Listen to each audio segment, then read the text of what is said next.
Gerald Cotten, l'enfant prodige de la crypto canadienne, meurt le 9 décembre 2018 à seulement 30 ans, à l'autre bout du monde. So there's a number of indications that would suggest that a known potential outcome of Crohn's disease is what happened to Gerald Cotten. Ok, ça c'est sur le papier. Sauf que bientôt plusieurs éléments vont rapidement s'accumuler et appuyer les doutes des internautes. À commencer par le certificat de décès de Gerald qui finit par apparaître en ligne. Une faute de frappe sur ce dernier dans le nom de Cotten intrigue du monde. On apprend aussi qu'entre son décès et l'annonce tardive de sa femme, Gerald a d'ores et déjà été rapatrié et inhumé au Canada, que lors de la cérémonie, le cercueil était fermé depuis le départ et que sa veuve avait un comportement qui n'avait pas l'air d'être un deuil sincère.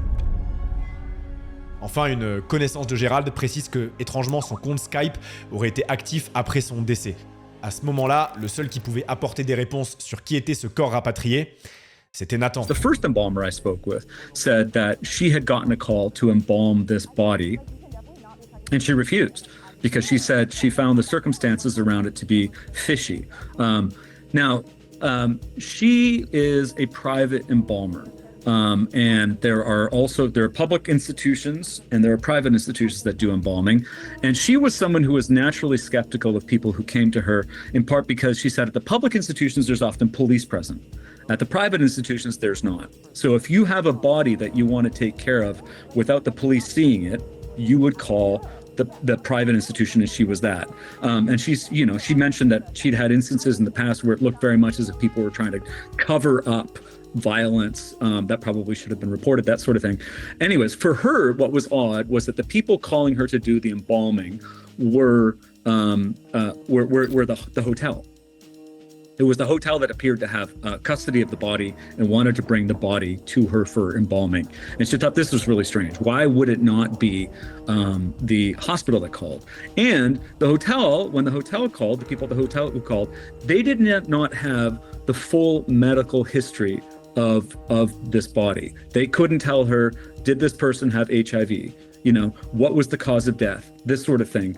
And she said all of those things matter because if you're embalming someone, you probably want to know if they have HIV because that changes how you treat the body.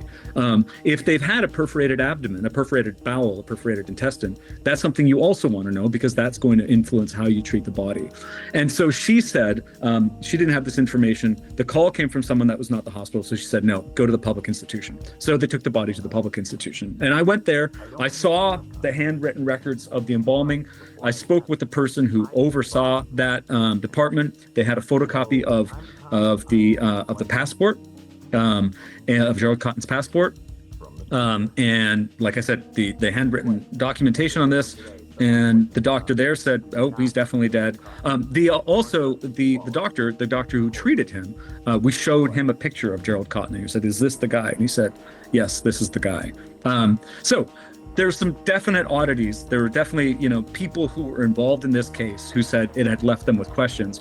But there were also a lot of reasons to think that things that you would expect for a man with this kind of illness, that this would be the outcome. Quoi qu'il soit arrivé à Cotten, qu'il soit bel et bien mort ou se soit préparé une sortie spectaculaire, il fallait avancer côté financier.